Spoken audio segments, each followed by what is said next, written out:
Welcome back to the Just Fantasy Baseball podcast. I guess this is the season finale. We didn't wear our tuxes because we are doing an award show, but we forgot to put on our tuxedos. Yeah. We should have. My name's Rami and Lavi. That's Vince Damato. And we're going to do a few things. So as you see on the side of the screen there, if you're watching this on YouTube, we have player stocks. So we're going to say stock up or stock down certain players. We're going to have some awards, as you see there, the best/worst value of the year, our sleeper award of the year, rookie of the year award, MVP, Cy Young, and then a lock for next season. So let's go and kick it off with stock up, stock down. Let's start with the stock up. Whose stock are you buying going into next season? There's plenty of guys. And I will start off by saying a lot of these awards were extremely difficult. There was tons of names that I was throwing around in my head. Oh, I forgot about this guy. What about this guy? So if we forgot one of your favorite players, I'm sorry. We were probably thinking about him, but just didn't work out like that. Two of the stocks that I'm buying, I'll start with one here. We'll get a playoff tax on this guy, right? And that's something that we should talk about a little bit as we roll through this episode. Spencer Schwellenbach, pitcher for the Atlanta Braves. Now that the Braves are in the postseason, right? People will see him a little bit more on the biggest stage, and they're going to see how good this kid really is. We looked at his ADP last season. He had a 450 ADP during drafts last year, but he finished as a top 200 player. And that's pretty impressive considering he only threw 123 innings.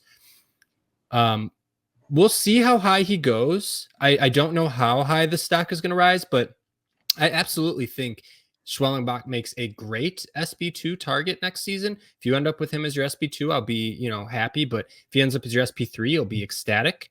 And it's not like he's a guy that you'll really need to pair with high strikeout guys either, right? We talked about the strategy where you have some guys that are really good ratios, but not good strikeouts. And then, vice versa, you pair a Dylan Cease with a Framber Valdez type or something like that, right? He's got enough strikeouts to hold his own. So it's not like you really need to, try to tie him right with somebody, Cole Reagans or something like that.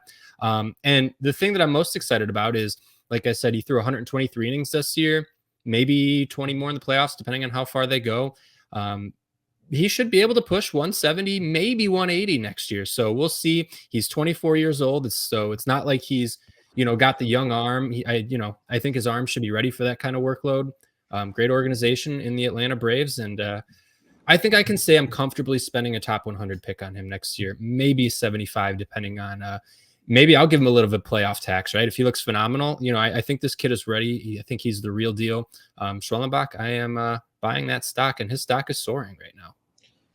I am going to mention the playoff tax a little bit later with one of my picks a little bit later. And when we do the preview for the playoffs, which we'll do at the end of this, just a quick MLB playoff preview, I will tell you, I don't think Spencer Schwellenbach is going to pitch in the playoffs, but that's besides the point.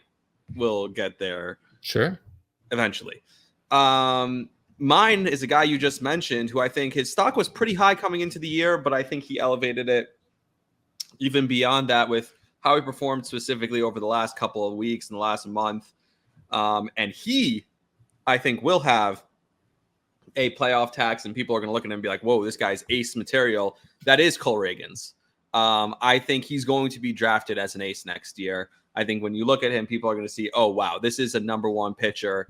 And I think he's going to return that kind of value for you. So my stock up, my first one is on Cole Reagans. If you want some of the numbers from this season, 3.14 ERA, 223 strikeouts and 186 innings, which is great. But what is really impressive was his last couple of weeks where the last month, 36 strikeouts and only 30 innings and a 2.4 ERA. So he's really been hot, and I think that's going to continue into the playoffs. And people are going to look at this guy and be like, oh, okay. Yeah, Cole Reagans was definitely a fun, I don't know what the word is, like the trendy pick for, oh, this guy's going to be an ace next year, this year. And he totally fulfilled those shoes. So I think that's a good call. 100%. Yep. Mm-hmm. And I think next year it's not even a question anymore. Mm-hmm. Yep. Who is your second stock up? I am going to go with a guy who doesn't have any playoff tax and maybe won't even next year. Zach Neto for the Los Angeles Angels. We'll see where his ADP ends up next season. He was at 286 last season, or last draft. Finished as the 61st ranked fantasy player. It's pretty good. Pretty good return on your investment there. 23 home runs, 30 stolen bases, which is awesome. And then 250, 249 average. Didn't get the counting stats, right? I mean, Los Angeles Angels, that's all you really need to know, right? Runs and RBIs were not super enticing, but people love to draft power speed blends. And Neto, I'm going to take a bold jump. I think he's going to rise into the top 50 of some drafts next season, maybe even higher. I think that's a little too expensive for my taste, but totally understandable, right? I mean, this guy is potentially a 25, 30, 20, 25, 30 guy. And if he's going to lead off for the Angels, that's potentially phenomenal counting stats, at least in the runs department. So I understand that. A lot of his underlying numbers maybe don't back up a repeat for me. I'd like to do a deeper dive before I stake a claim on that. But I'm not going to be spending a top 50 pick, most likely. It feels like it could be a Zach Geloff type trap again, where he had a rough year. But either way, great year from Zach Neto, and definitely going to be a stock rise in the offseason. It's funny. I went in a similar direction here as well on this one. Jurickson Profar on a really good team, so different a little bit because he's going to have a lot of run and RBI opportunities. But coming into the year, last year, wasn't sure if he'd be a full-time player. Not a great season last year. And then coming into this year, he more than doubles his home runs. He has 10 stolen bases, whereas the year before he only had 1. He almost doubles his runs scored, almost doubles his RBIs, and a 380 on base percentage from 320. I think his stock continues to rise in a good lineup for the San Diego Padres. I think next year, this year, his season rank, he was the 24th overall ranked fantasy baseball player, which even he could have been sleeper of the year. The fact that he went this whole year, and people probably don't see him that way. But to me, I think that, oh man, yes, Jameson Williams scored a touchdown. I bet on that. Thanks. Sorry. Nice. Monday Night Football, guys. But Jurickson Profar is a guy who I think his stock is going to skyrocket, and people are going to look at this season and be like, oh, wow.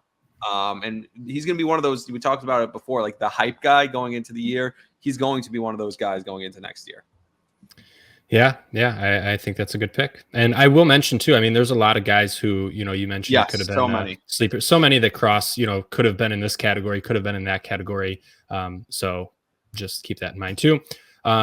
I'll go first for stock down. No, I have no more up unless you're okay. No, I'm up to down as well.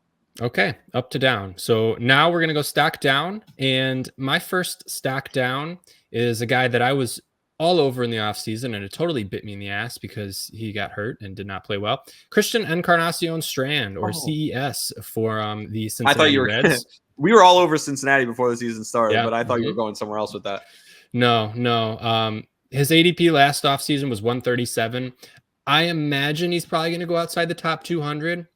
Like I said, only played in 29 games, and he really didn't look good, 190 average. And then he tore a ligament in his hand, which kept him out for the rest of the season. So the soft tissue injuries can be scary. The poor MLB debut can be scary. I'm hoping the full offseason and full season of rest really will kind of help. I think the offense should be better for Cincinnati too. And I'll tell you right now, I'm already going to be taking a few shots. I almost don't care on where the price ends up on him, but I absolutely loved CES coming into last season. And I'm not just going to, forget everything from, less than 30 bad games and a hand injury. He's still a young guy. He's got massive power potential and, the best hitter's park in baseball. Hopefully the offense gets better. So there's a lot of signs telling me that I'm going to be buying back in, but his stock will be going down this offseason. So I realized that what I did here is probably something that I didn't intend, but my stock down, my 2 picks are both guys who the stock is going to rise on them, and I am not buying their stock. Okay. In my mind, I think their stock should be down, and so I don't want them at the price that they're going to be elevated to. Sure. Number 1, and this guy could have been, and I actually do have him in another award. We'll get to it in a minute, but number 1 is Chris Sale. I talked about this already. I'm not buying where his stock's going to be. Is that a Fresca? Yeah, I noticed. Yeah. Is it the same? Oh no, I'm the peach, got the right? smaller Peach? one. Oh, yeah. Hey, peach I've never citrus. seen that. Yeah. No way. Yeah. It's like the regular grapefruit. Yeah, yeah. I'm a big Fresca guy. That's love Fresca. wild. I didn't know Yeah. they had a peach one. Yeah, you're gonna have to go out and get it. Is that Fresca, a no free Midwest ads. thing? I don't know, maybe. Damn. All Yeah. right. Okay. Moving right along. Yeah, Chris Sale, we know how Sure. awesome his season was, but even today, gets scratched with back spasms. It's like, oh God. I mean, is this guy, I don't know, is he pitching game one for them? Like, is he going to be okay tomorrow? Is he just going to That'd be be an a injury 3D chess risk? move right there, you know. Yeah. Yeah. Is he going to be an injury risk all year? I don't know. And I'm not buying it. I love the season he had this year. All the respect in the world to him for what he was able to accomplish. He was ranked, and if he's getting drafted as an ace next year, and where was he ranked? He was the 11th ranked fantasy baseball player this year. I'm sorry, I can't buy him at that price. He was 250th the previous year. So Mhm. I can't buy him at the price that he's going to be getting drafted at next year. So I am down on Chris Sale. Yeah, and I understand that. I think a lot of these guys, I imagine guys like Sale and maybe Glass now will end up in that same range of like SP3 territory when you already have Well, two I actually even think dogs. that Glass now will be over, Sure. Yeah, drafted. yeah, absolutely. Okay, yeah, I probably would agree with that too. And my next guy is another pitcher who I kind of took that route too here with this guy that I think his stock will rise. People are going to look at his numbers and think he's a buy. I am so far off this guy. I'm a foot and a half out the door in his career. We'll see. And this is no knock on him, right? I mean, he's just for the price and where his value is. Kevin Gaussman, I think people are going to be Yep. looking at his numbers and they're going to go, oh, he's a former ace who had a down year. Slightly down year. Yep. I'm not falling into that. At I'm with least, you. I mean, I'm not going to fall into that trap. And some people are going to take the plunge. That's fine. I will not be one of them. And this is, I have to preface this, right? This isn't one of those like he's getting older, so I'm out, right? Because we talk about how age doesn't really matter with pitchers a whole lot. It does matter to me when he's getting older and his skills are All his declining. numbers are going the wrong way. And Yeah. that's what I cannot get behind. His strikeouts went from 237 in 2023 to 162 in 2024. That is a 10% drop in his strikeout rate. And just across the board, fastball velo down, off speed velo down. xERA was almost a full run higher at 4.77. So people are going to look and they're going to go, oh, 3.83 ERA and former ace. He definitely, this bounce back candidate right here. I'm not buying it. He's, a two pitch guy, age 34, velo down. He allows too much hard contact, doesn't generate whiffs. I am done. I'm not going to draft. I can already tell you, I will probably end up with 0 shares of him next year. I can tell you that right now. Yeah. Here's mine, and it's something similar. It's Anthony Santander, who had a fantastic season this season. I'm trying to find his age, but Baseball Reference is making that impossible. Hold on 2 seconds. I had it right here. I just had him up. He's 20. He's going to be 26. Santander's only 26. That's not right, is it? That doesn't sound That's right. I want to say he's got to be 30, right? And I was going to say he's closer to 30. 29. Okay. He will be 30 in October. Yeah. 26. So his season this year, he had 44 home runs. His previous career high was 33. He had 102 RBIs. His previous career high was 95. He had 91 runs. His previous career high was 81. Again, you get the theme where I'm going here. His on base, this is by far a career year for this guy. His OPS was 814. The only other time he had an OPS over 800 was in the shortened pandemic season in 2020. This is an outlier year for Anthony Santander. And so you might say, oh, well, he's hitting his prime and he's going to be in his prime the next couple of years. The other thing is he's going to be a free agent. I don't think the Orioles are going to re-sign him. I think he's going to end up, they're going to want to pay their young guys, and he's probably going to end up somewhere else. Now, if he ends up in a good lineup like the Mets, which I think is very realistic that he becomes the Mets DH next year, I wouldn't be shocked, then okay, maybe. But I just think this was a contract year. He went nuts in a contract year, and he's going to end up making a lot of money in a worse situation, in a worse lineup, and his stock will fall. That's what I think. And especially if he's a DH somewhere, like I said, then you're losing eligibility too, where he's just a utility guy.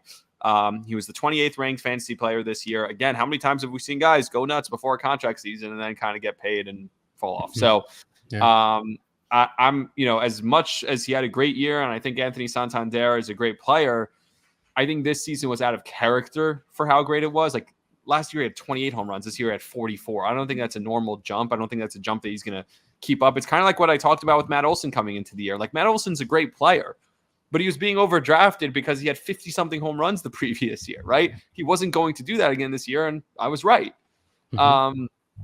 So I just and by the way, if we do end up doing some off-season episodes, which is still in the works, we should definitely go back at some of our predictions and see where we were right, where we were wrong. I thought that Olson Alonso debate. Yeah. Yeah. I mean, I think they both stunk.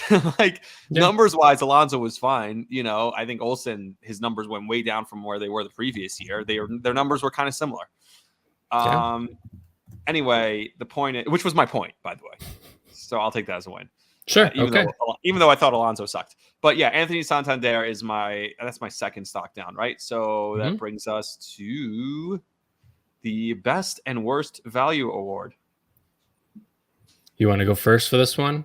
Sure. I'll start with pitcher, the best value pitcher of the year of this season, and it's not sacrilegious because of what I said earlier. It's Chris Sale. Chris Sale was, like I said, he was the best value pitcher this year. I don't know what his ADP was, but he was the 250th ranked player in fantasy baseball previous year, and he was 11th this year. Like, hello, it's crazy. So, as much as I told you that I'm not buying his stock going into next year, he is the best value award for me this season as far as any pitchers.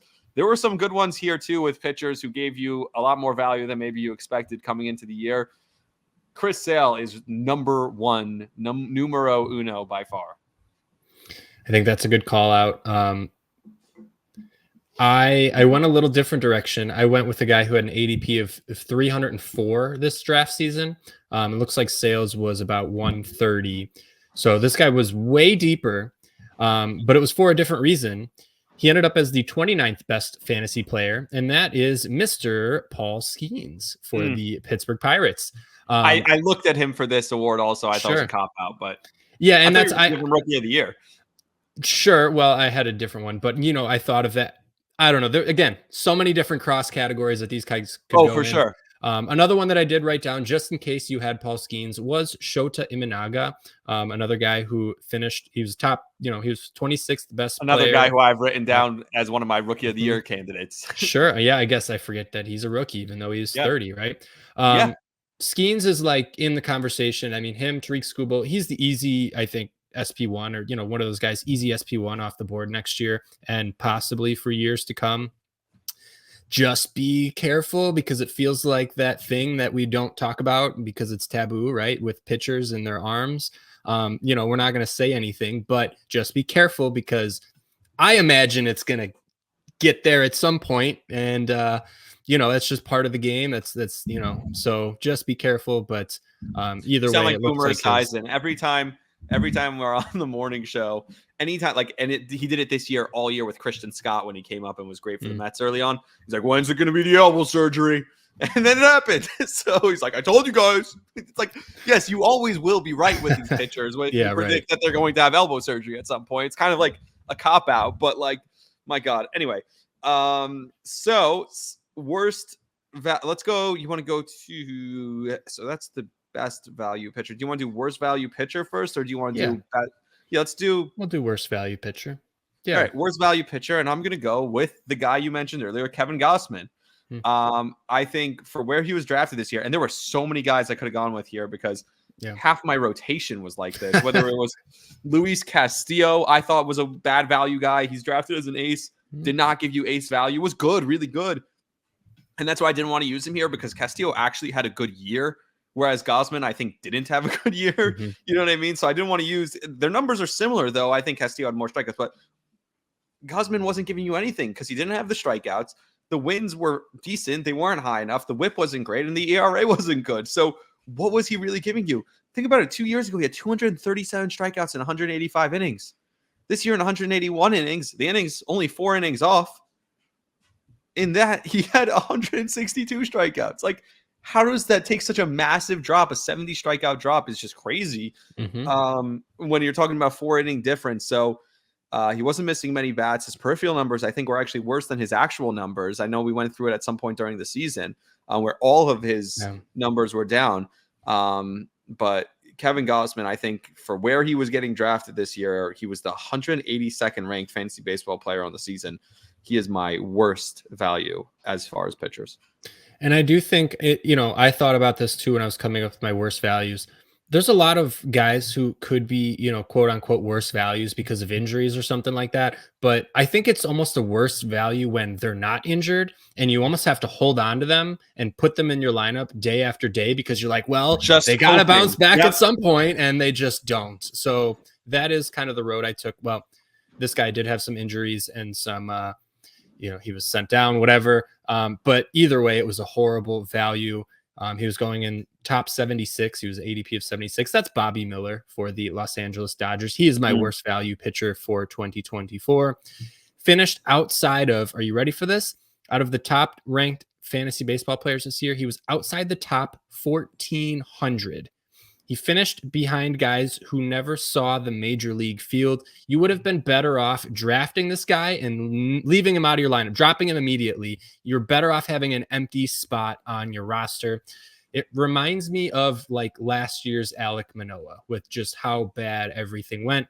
Obviously, again, there were some injuries. So I will say I am not fully out. I'm going to, hesitate, but I'm sure I'll find myself with a share or two here. The talent is too good for Bobby Miller to just totally write off, but it was as bad of a year as you can get for a guy who, again, another potential sneaky ace. I forget. Let's see, who did I say that about with earlier? I didn't write their name down, but this guy was, a potential sneaky ace for some people, right? A guy who, Cole Reagans. This guy was drafted higher than Cole Reagans with his ADP, and it did not work out for Bobby Miller. So that is my worst value for 2024. All right, so let's go to. By the way, did you see the Isaiah Kiner-Falefa story? I missed it. No. It's so funny that it's Pittsburgh. Also, he wasn't in the lineup going into the game. And again, he also had an incentive where if he played, he would have hit the incentive for a bonus. It's funny.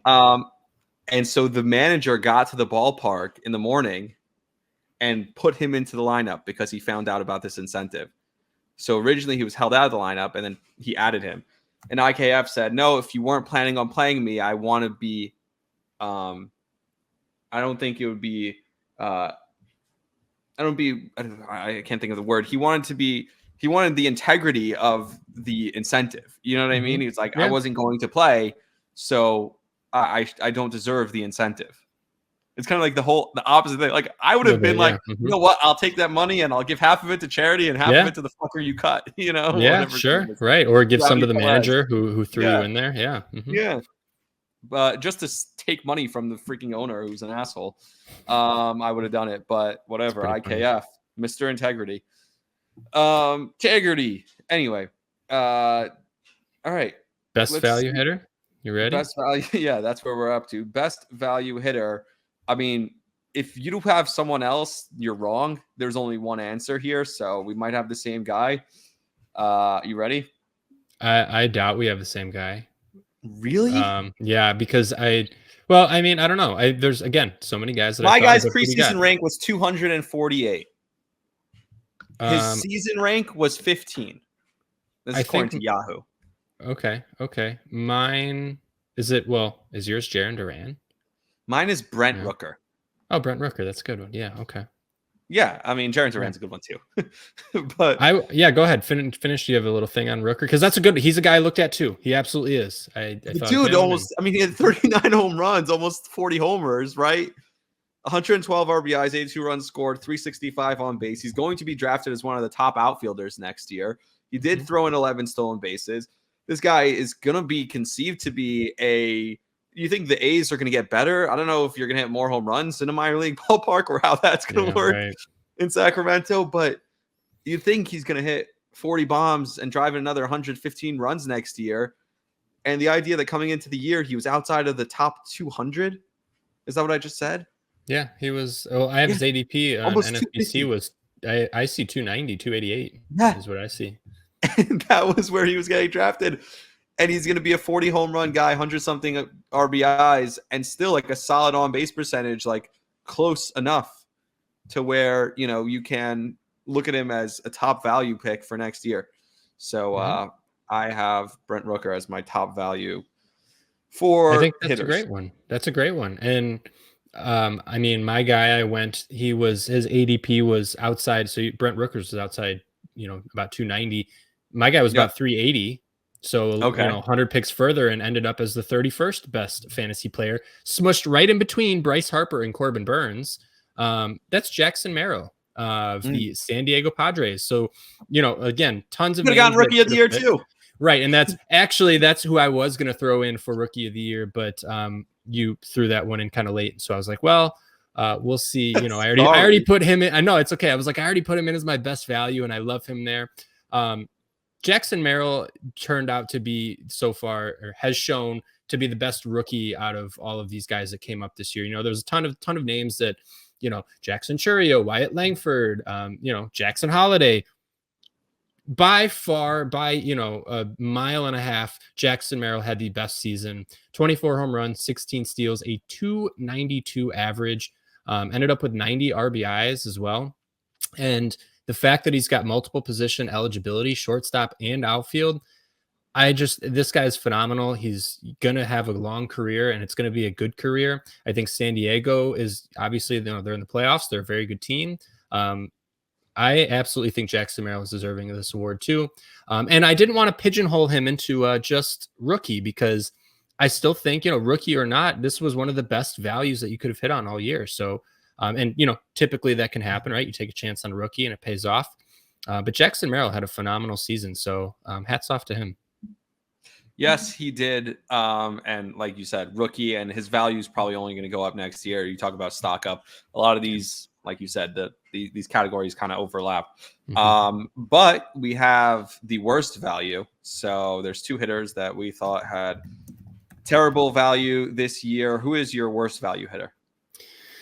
So my guy was, I told everyone to lay off. I really did. And, I think he had some injuries throughout the year, but he was drafted as his ADP was 55. So this guy was drafted as, an outfield one for a lot of people. And that's Nolan Jones for the Colorado Rockies. Yep. Did not pan out. He was outside of the 900. He's one of the guys I talked about last episode, right? When I talked about him and Lane Thomas and those guys. Yep. I mean, just the power gone. 3 home runs in 79 games, 5 steals, 227 average. I mean, just everything gone. It was atrocious. And it's not like he's really shown much life at the end of the season. I mean, he's on a little nice hitting streak now, but there's not really much that he can do at this point. I mean, obviously the season's over, but there wasn't really much he could do in the month of September other than just go absolutely bonkers to say that it was anything close to a good pick. Because this is by far, I thought of another guy too. If you don't say him, I'll give an honorable mention, but Nolan Jones was just not horrible pick for 2024. So there are a lot of guys here that I looked at that dealt with injuries, and I didn't want to use that because I didn't want to deal with. I didn't want someone who's he was hurt. Like he's hurt, I could drop it. Because you could drop those guys or throw them. You could drop them, or it's like, okay, that's a fluke. It's not it's not really giving you any advice on them for next year necessarily, or giving you any thoughts on them. It's like they were hurt. We don't know what really could have been. Like some people drafted the day before Garrett Cole got shut down really late. You know what I mean? Remember that he got shut down late, so maybe people got stuck with Garrett Cole. Like, you got my point.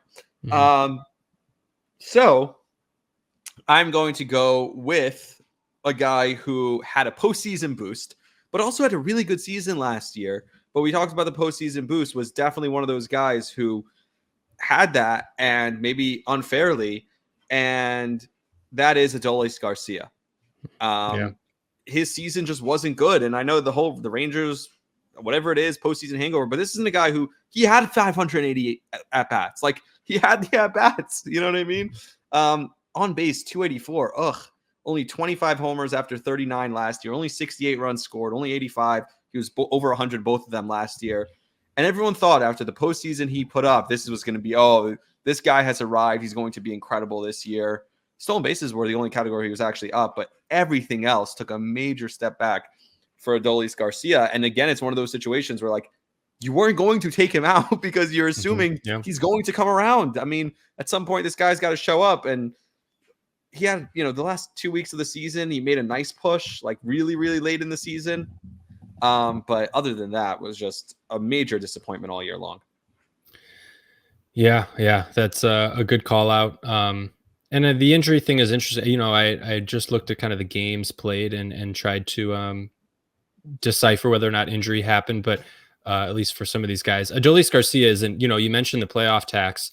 He's been a polarizing guy for a long time. He's always struck out a little bit too much. And I think this year kind of caught up to him. So a lot of people, again, he's been drafted in the top 75 for a long time. And I think, it reminds me a little bit of Isaac Paredes is another guy who a lot of people, have been drafting, and he just kept rising and rising. And it felt like there was a rug pull waiting to happen. And it was this year for Paredes, at least, since he's been traded to the Cubs, it's been horrible for him too. So I think Adolis Garcia, that's a good call out there. I did also want to mention Bo Bichette was another one who was drafted in the top 40 that, just everything, the wheels and some fell off, and, it's too bad. So Nolan Jones, Bo Bichette, and Adolis Garcia, some bad values this year. All right. So now let's go with there's one more that I have here that maybe it was this for worst value of the year also, but he was hurt. So like Fernando Tatis Jr. was an honorable mention. Sure. I didn't end up using him. Like I said, he had only 398 plate appearances. He was solid when he played. Yeah. So didn't end up using him, but I just had him written down here, so I wanted to mention him. Okay, let's go in the order that you have it up there. So let's start with our Sleeper of the Year award. This is going to be a guy who maybe all year he was just under the radar. We didn't talk about him a lot. Maybe it's just our fault. But a guy who, when you look back at the season, man, he could have been a league winner for some people. He could have been awesome, had an awesome season, and was just kind of under the radar doing it all year, doing their thing. Who do you have? There's a few guys that I thought of. Riley Green was one of them.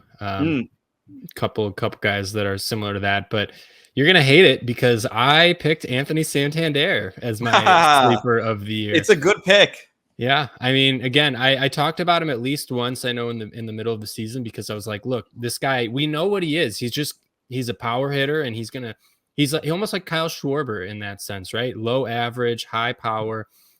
Except Schwarber is a much better on base guy.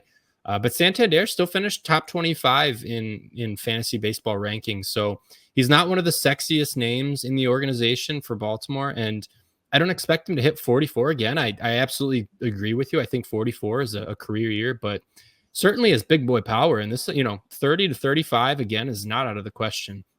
I do think it'll depend on where he goes next year, but for this year, I think a lot of people were very, very happy with, the return they got for Anthony Santander.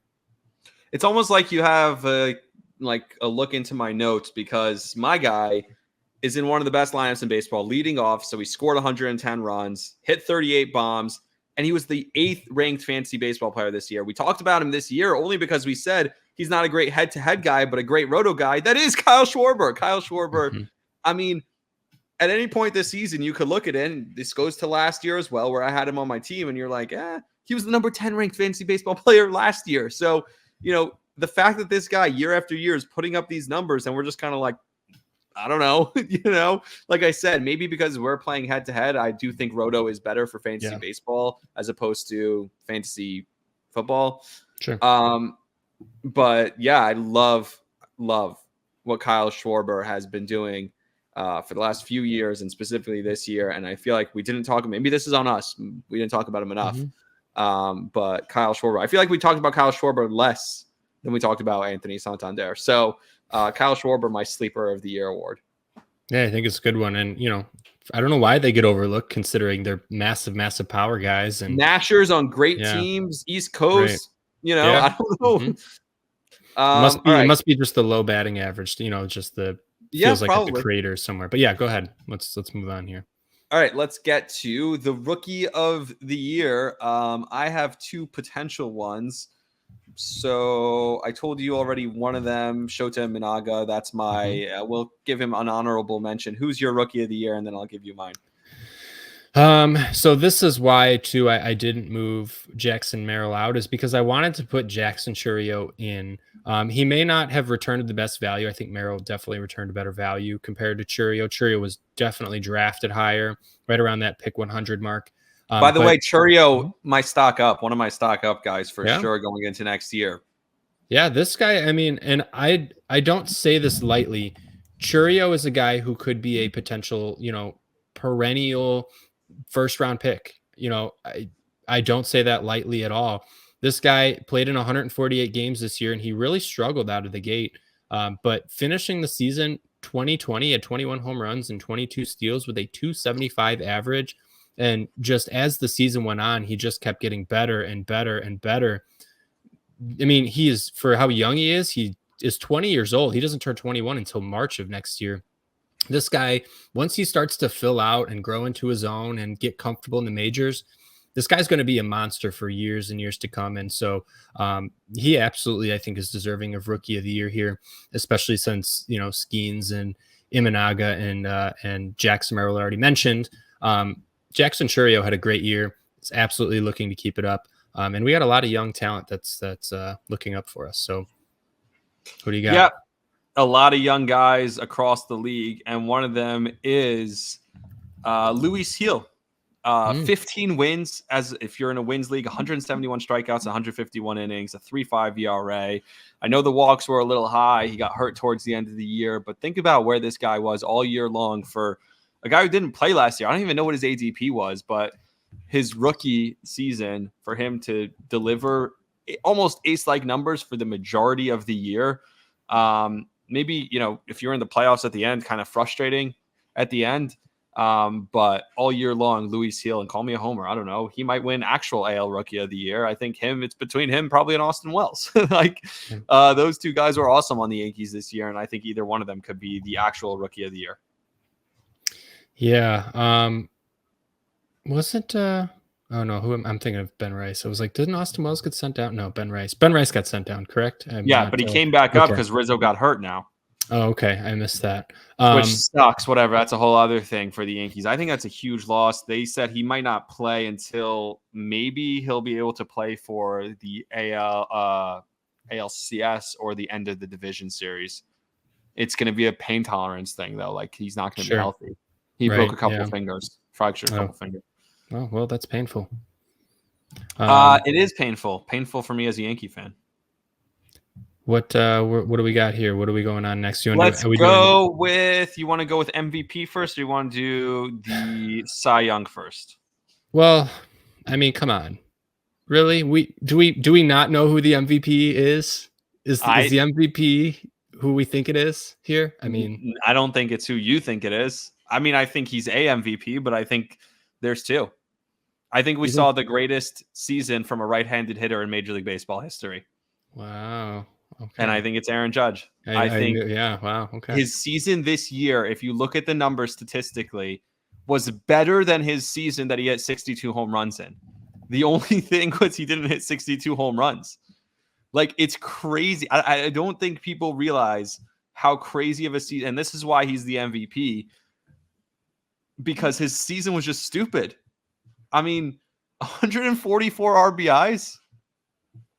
What's that? 15 more or 60? Yeah, 14 more than Shohei. 460 on base. What's that? 70 points higher than Shohei? 80 points higher than Shohei? Yeah, Shohei 390. Yeah, exactly. Yeah. 70 points higher. He only didn't have 58 home runs. I get it. I get the stolen bases. 122 runs, 10 stolen bases. If you're in a batting average league, he hit 325.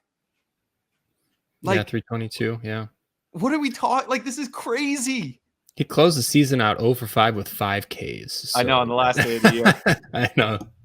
I know. But by the way, this was, I forget what it was. His slugging percentage was the highest slugging percentage since Barry Bonds' 2004 season. Like, all right, that's fair. And he stunk in April. Like, was awful in April.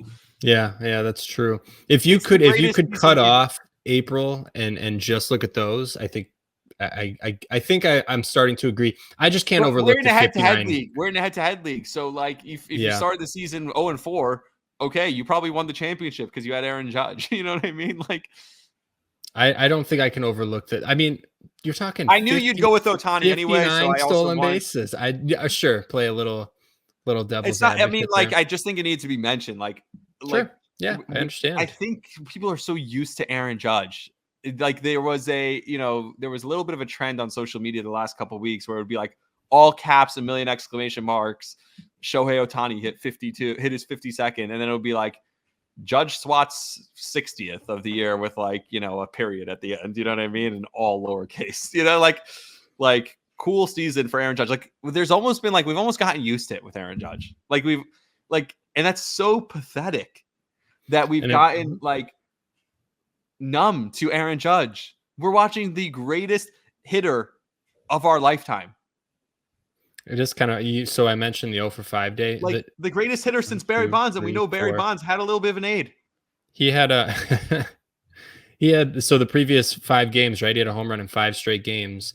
Do you think he was trying a little bit too hard on that last game to hit a couple home runs or something? Is that why you went? I don't know what it is. It doesn't matter. I mean, it's so hard. Baseball is such an intense like sport where you have to, like, if you take a pitch off, I even know from playing MLB The Show and obviously playing baseball like I have, you can't waste pitch. Like, you have to be so locked in. The reason I say The Show as opposed to playing baseball regularly, because you're pitching also in MLB The Show, and like you can know this if you play MLB The Show and you're just like spaced out for, especially if you're like playing with the pure analog on the pitching, you space out for like 2 pitches and you just groove 2 fastballs and it's back-to-back home runs. Like, that's it. It's 100% like that. Like, baseball, you cannot lose focus for a pitch, especially as a hitter at the plate. You cannot lose focus. And I think when you're not as locked in because you have nothing to play for, which the Yankees didn't have anything to play for really for the last week, and that's why they lost 5 out of 6 or whatever it was. And they won 2 games in the last week of the season. I think that's part of it. All right. Well, next season you can draft Aaron Judge #1. I'll draft Shohei, and we'll. Well, are you in a league where he's pitcher and hitter? Because then it changes. No, okay, we keep him hitter only. Well, if he is hitter only, I do think Shohei is due for some regression. I don't know about Aaron Judge, but does Aaron Judge stay healthy next year? It's a balance, right? Yeah, the Judge health thing is so weird. I've talked about it with you, where people say he got hit by a pitch, he dove for a ball, he stepped on a wall. Those are fluke injuries. Yes, but it's multiple fluke injuries, Yeah. But now I'm kind of on the other side of it. Like, he doesn't have hamstring pulls and tightness. You know what I mean? Like, yeah, right. Right. And he played center field all year this year and didn't really deal with anything. So he's due, right? No, but that's my point. Like, what's he do? To run into another wall? To dive again and break another rib? To get hit on the wrist and break a wrist? Like, I don't know. I'm almost going to the other side just because, like, I don't know. Yeah, 2 of the last 3 years, even last year, like 2 of the last 3 years, he played the entire season and was the best hitter in baseball. And when he played last year, was the best hitter in baseball. He stubbed his toe on a wall. And it's like, what? Like, oh my God. And it is telling too, because his season totally outshines Juan Soto. I mean, Soto still finished with 41 bombs. And what was Soto ranked like fancy wise? Like 5? You know what I mean? Yeah, he was 5th. Yeah. And it feels like he's not talked about, I mean, yeah, and we talked about that with Judge also himself gets overshadowed. Like, I wonder if Soto would have been, that could have been a good sleeper pick right there, Yeah, sleeper of the year because he plays in the same lineup as Judge. Right, yeah. Somebody called up to WFAN this week. He's like, Juan Soto's not a good baseball player. It's like, he's a prolific power hitter. It's like, great. Okay. You could probably just hang up. You could probably hang up on that person. Yeah. He made a base running mistake and a fielding mistake in the same game. What an idiot. I know. Bench him. Cy Young, all right. What do you got? Cy Young. I'll give you my Cy Young award right here. Who do I have? I don't even know who I have. I wrote it down earlier. There's only one answer here. This one, you're right. If you pick someone else, you're stupid. It's Tariq Skubal. I don't have Tariq Skubal.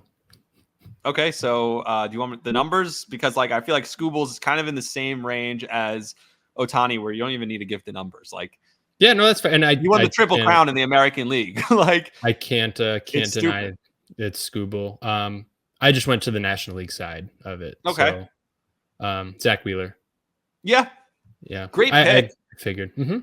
I figured Skubal would get that. You know how much I love Wheeler and how much I regret not drafting him this year. Like I told you, I spent $28 on Luis Castillo when I could have spent the same exact money on Wheeler, and I regret it every day. I regretted it immediately. The only thing that a Wheeler had on Skubal, so just some of the numbers, right? I mean, both of them over 220 strikeouts, ERAs under 2.6. Wheeler just had 4 more quality starts than Skubal. Again, not that matters. And also, I feel like the second half of the season, though, Skubal was similar to Judge. I feel like he just came on so strong, like the last few months, and he's so hot right now. We're like, when we get into our playoff preview in a second, like, who the hell is like? They're not losing. They're not losing a game 1, right? Yeah, they're just not. To Houston, yeah, that'll be a good one. Yeah. Lock of the year for next year. There's one guy that you have to bet is going to have a great season next season, and you will put your reputation on the line to say that this guy's going to be awesome. Who is your lock of the year for next season? Ooh, that was a big buildup. I don't know. Now I'm like, am I that confident that this guy is going to do it? I think I am. I am going to go again. I think people will draft this guy high, and I think there's a lot of respect for him, but I don't think that there's enough, and that's where I want to make sure I put my stamp on him. Ketel Marte is going to be drafted lower than he deserves to be, I think, because of his age. And honestly, good. Like, more shares for me. This dude had a career year in every underlying statistic that you can find. And the one that I can't get over, that I think you'll enjoy and appreciate, because you like guys who, they hit the ball hard, right? Aaron Judge hit a 94 mile an hour average exit velocity, which is insane. That puts him top 6 in the majors in the category between Juan Soto and Vladdy Jr. So those are two of the best power hitters in the game. You also have, he's ahead of guys like Schwarber and Tatis and Austin Riley and Rafael Devers and other just monsters. And the best part, there's going to be no playoff tax. People are going to forget about him, right? And they're going to be like, oh yeah, Ketel Marte had a good year, he's going to fall off. I don't think Ketel Marte is, there's no sign of him slowing down. Again, he's over 30, so people are going to see that. They're going to see the career year and go, absolutely not. More for me. Good. I am all in on Ketel Marte. The only thing that can slow him down would be an injury, but we're going to knock on wood, and that's not going to happen. So, yeah, that's my lock for next year. My lock is a guy who's a historically slow starter to his seasons, but this year was the slowest by far. He is the best shortstop in baseball, and I think this year he unlocked something where he put a team on his back, and finally it became his team. And we saw it today in Atlanta, and that's Francisco Lindor. I think what he did changes the way he plays. I think because he was like the first big move that Steve Cohen made, and then he got that huge contract after the trade, I think Mets fans got on him a little bit too much, and I think it weighed on him. This year, Met fans look at Francisco Lindor, no matter what happens tomorrow and beyond. I think what he did today and over the weekend, playing with the bad back, I think Francisco Lindor probably now has a weight taken off his shoulders where he's like, I am this guy. He now will go down, I think, as one of the greatest Mets position players of all time, as one of the most beloved Mets of all time. We know he was great in Cleveland. I think he's going to continue to get better. I think his season next year will be better because I think he'll get off to a hotter start. And I think he's going to carry that Mets team that I think should be better than they were this year, because I think now they're like, hey, maybe let's go for it in the offseason, right? I mean, we won 89 games after being 11 games under 500 and made the playoffs. Don't you think they want to make a couple moves? I think they want to go after Juan Soto. He's going to have an incredible year. He might get overdrafted. He will have that, even if it's not a playoff tax, but he'll have that late season tax where, they were in so many big games and he hit big hit after big hit after big hit. I think the weight lifted off his shoulder. He could just play free and easy, knowing like this is not Pete's team anymore. This is my team. I'm the man here. The fans adore him. They absolutely love him. That wasn't a thing you could say coming into this year. I think that's huge for Lindor, and I think Ryan, shout out, Francisco Lindor is going to have a monster season in 2025 and beyond. I think the rest of this contract, we're going to ultimately look at this and say this was one of the best contracts and one of the best trades the Mets ever made. Yeah, and I'm kind of upset because Lindor is – I've been drafting Lindor at his price for the last 2 years, and it's paid off for me extremely well. Oh, that so price I'm a little upset skyrocket. that it has gone up, and I'm like, fuck, now I got to find another guy. Lindor 2.0. But I think that's a great call. I actually looked at him for this category too, and I'm actually kind of disappointed. I just thought of another a down person that we didn't talk about, stock down, that we didn't talk about the big news on him at all.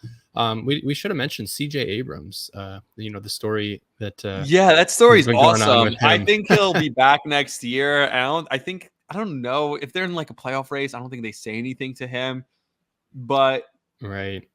Yeah, I don't know. I don't know how that works. Like maybe they just wanted him to get help, Sure. Like did they have to demote him? That's what I don't know. I think it was more like, hey, maybe just don't worry about these games for a little bit. Go get the help you need and come back fine. Like CC Sabathia had to do that at one point. Late in the season, They were on a trip in Baltimore. It was like, hey, you need to work out his alcohol issue. And he went and worked it out. And like, he came back and still produced for a bunch of years after that. You know what I mean? So like, this guy's young still. So this is an off the field issue. It's not drugs. It's not something that could be detrimental to his physical health. You know what I mean? So like alcohol, drugs, reckless driving, stuff like that. I understand that mental health is huge and this could be something that weighed on him. But look, Shohei Ohtani just won the MVP with a major gambling issue. So that's funny. That was a good one. No, that was a good one. Yeah. We'll see. Yeah, we hadn't talked about it, so I wanted to get your take a little bit. I don't even think maybe. And who's to say he does have a gambling addiction? We don't know. Like playing blackjack at 8 o'clock in the morning is. Yeah, maybe he just woke up early and he's like, I want to get. But I saw it every day. I didn't even know that the guy. But I don't know if people know this, but like the reason I'm in this industry and my favorite like show growing up, the guy who hosted the show he would host the morning show at 6 o'clock in the morning. He was out in the casino and take a helicopter back at 4 o'clock in the morning and then host the most entertaining show, and nobody knew anything was going on in his life. And apparently he had tons of money in gambling debts and was gambling out every night, all night. Like nobody knew, and it's just, so people can sometimes, and I'm not saying this is a good thing, but like sometimes you can like hide things and it's scary that it's dangerous and scary that people are that good at, being almost like pathological liars and manipulative. But CJ Abrams, maybe there's a good thing that he was disciplined. He could come back next year. And so I think his stock will go down. And also he didn't have a great year relative to where he was getting drafted. I'd still buy. I think that team's going to be better next year. Yeah, I think they're going to Wood too. Yeah, I think the whole roster, like we talked about so many times this year, young, talented roster. I think we're going to see a boost for all of them, a little bit of a bump for all of them. And I think included in that will be CJ Abrams, and they'll come back stronger and better and hopefully mentally tougher. And, if he does have an issue, recovered and working on that as well. Yeah. I hope he finds help if he needs it. And maybe Washington already knew, maybe there was already a conversation and then he didn't listen. And that's why he got demoted. So, he's a young guy. And I think also, I don't remember, did the picture come out first? I know it was that could also be part of it. Did the pic? I think the picture on social media probably leaked first, and so they had to react. You know what I mean?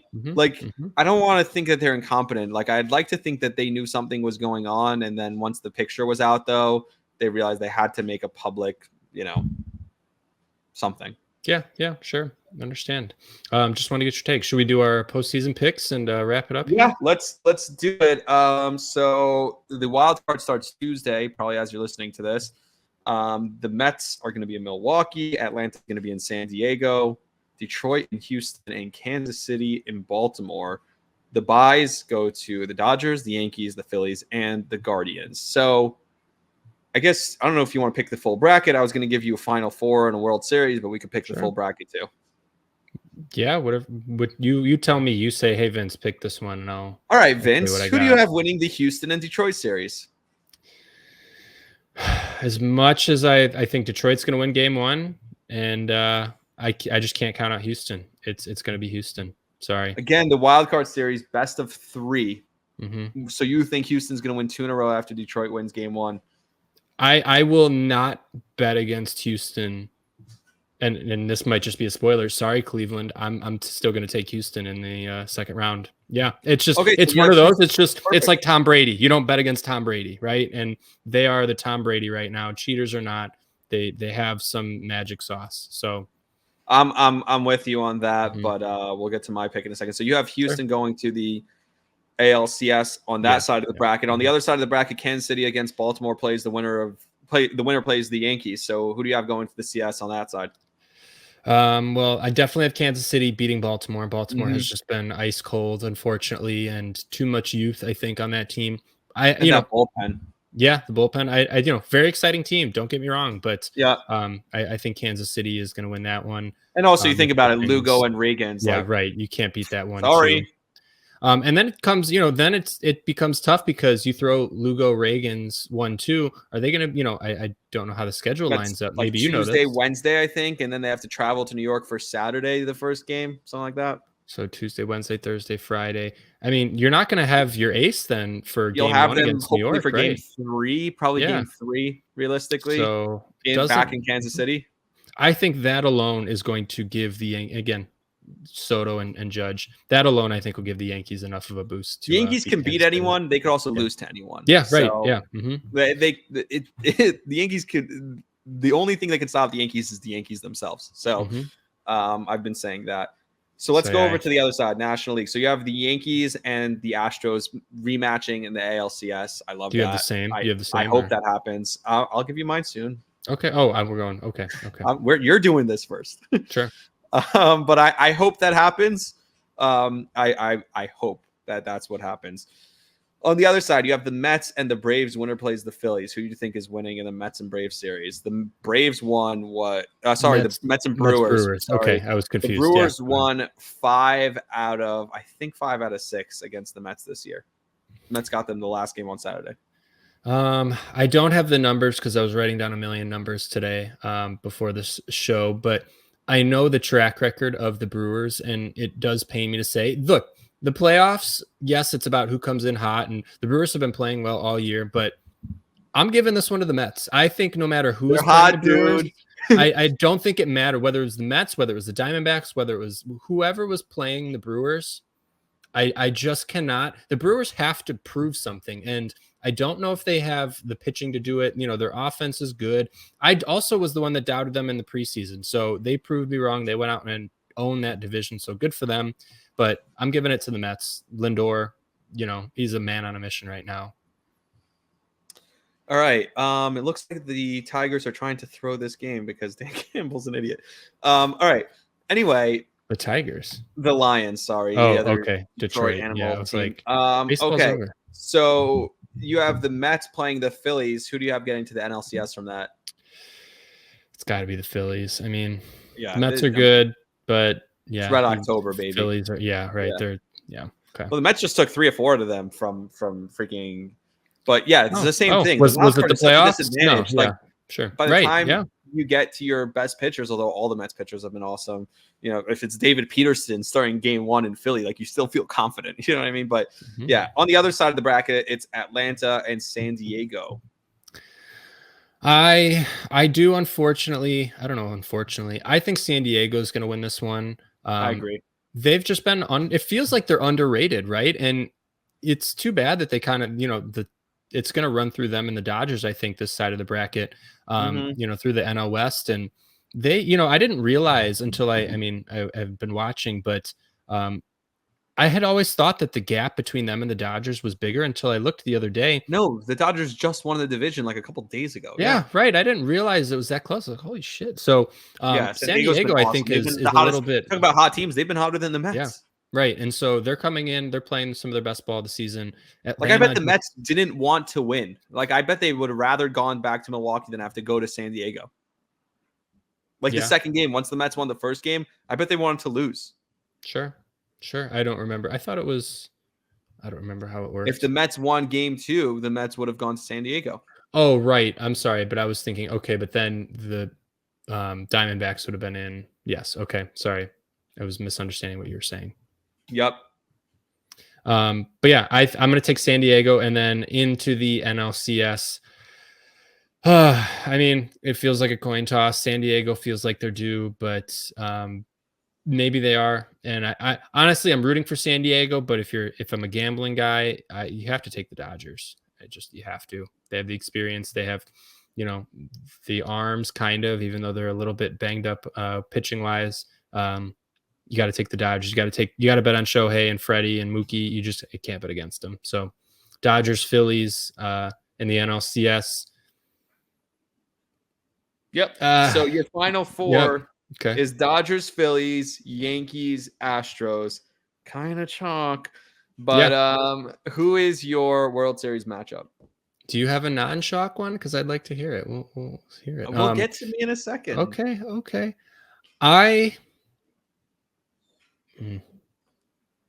I'll give the Yankees. I'll take the Yankees. I think they'll figure it out. I do. Again, hard to bet against Houston, but I'll go 1 seed there. Yankees. They've played the best baseball in the American League, and I think they're going to continue to prove it. Doesn't feel like you maybe agree with me, but we'll see. And I'm not confident. I'm not confident either. This gets to the point where it's like, well, anything. I think the whole American League is a toss-up. Yeah, I agree. I'll tell you right now, I wouldn't be shocked if it was Detroit. I'll tell you right now, would not be shocked at all. Wouldn't be shocked if it was Detroit. Wouldn't be shocked if it was Cleveland. None of these teams would surprise me. The NL definitely feels a little bit more top heavy. I'd give 3 teams a chance: San Diego, LA, and Philly. But so I'll just say, for argument's sake, I'll say the Yankees, because I do think statistically they have the best chance. And then I'm gonna lean Philly in the NL because I think they're pitching. Again, Nola, Wheeler. Nola didn't have the greatest season, right? Especially by his standards. But I think when it comes to playoff time and you just need that one start, I'm gonna give it to Philly there. So Philly, Yankees, and who's your World Series champion? We'll say Yankees, so that you can live happy for a little bit. Well, live happy for the next 2 minutes till they lose to Kansas City in the second round. Yeah, right. Yeah, they lose to Baltimore, right. Even worse. Yeah, exactly, even worse. Yeah. All right, here's what I'm going. Here's what I got. We're very similar. So I do think Detroit. I like Detroit, though. I think Detroit's going to beat Houston. I wish the Yankees would play Houston in the championship series. I wish, but I think Detroit wins. I think Detroit beats Cleveland, too. I have Detroit going all the way to the American League Championship Series. I have Kansas City playing the Yankees. I do have the Yankees beating them. I think there's no way the Yankees with home field advantage are losing the division series. That would be like a massive, like just epic disaster if that happens. On the other side, I like San Diego, and I like the Mets. I think San Diego beats the Dodgers. I think they're hotter. I think they have more pitching right now. I don't think the Dodgers have enough pitching. So I have the Padres in the NLCS. I think Philly beats the Mets. Mets is just a juggernaut that, I think this is finally the year, and you'll see. I think this is the year of Philly finally. They've gotten to a World Series, got to another NLCS. They need to get the job done. I think this is the year they finish the job. So in a Padres, Phillies, NLCS, I'm taking the Phillies to go to the World Series. On the other side, Yankees, Tigers, ALCS. I have the Yankees going to the World Series. I really think I'm not that confident in this Yankee team, like I said, but they have to do it. This is the easiest path they're going to have. The rest of the league is flawed. They can only beat themselves. I think the Yankees go to the World Series. Unfortunately, when they get there, the team with the pedigree, the team that's been there before, the Phillies, are going to beat the Yankees. Rematch of the 2009 World Series. This time, the Phillies win. This is what I kind of want to happen. I mean, obviously, I want the Yankees to win the World Series, but that bracket that I gave you is my dream scenario until we get to the World Series. But I think Philly beats the Yankees in the World Series. That's what I have. All right, so we have the same World Series matchup, just Same World Series flipped matchup, up. but it Okay. flipped. And I think you said Dodgers Phillies in the Yeah. Although yeah. the So I more I think think about it, I maybe I should have picked San Diego. But yeah, that was our only difference, right? yeah. Well, no, you said Houston's going to go to the championship series. I Oh, think right. Detroit's Yeah. going to go all the way to Yeah. the championship series. I really do. So neither of us Um, believe in Cleveland that I enough, know it's which actually is crazy. surprising. I Watch them know. crush because this is what they do. They're underdogs. They're the nobody believes in us team, right? They're gonna Cleveland and ride. They're gonna use Milwaukee, that they bulletin board yeah. material. They're gonna be playing this podcast tomorrow in the Cleveland locker room, and people Mhm. are gonna be looking like, yeah, they don't believe in us. Vinny said we can't do it. Yeah. It does feel like Cleveland and Milwaukee are the two teams. They just, they've been making it, they've been around, but they don't finish it for whatever reason. I don't know. Yep. Well, it's been a pleasure doing this with you. We'll see what happens throughout the offseason. Yeah. Conversation still to be had. We'll leave you with some cliffhangers, everyone. What was the one thing? Our preseason predictions, and the other thing would be our best ball league. Mhm. If Yeah. you want to find out, we'd have to do another show. So until then, everybody like, subscribe, share the podcast. Hopefully we are back with more. And if not this year, maybe next year. Mhm. Until next time, it's been a pleasure doing this with you. I appreciate everyone who supported Ryan and also everyone who worked hard on the podcast this year. Yeah. See ya.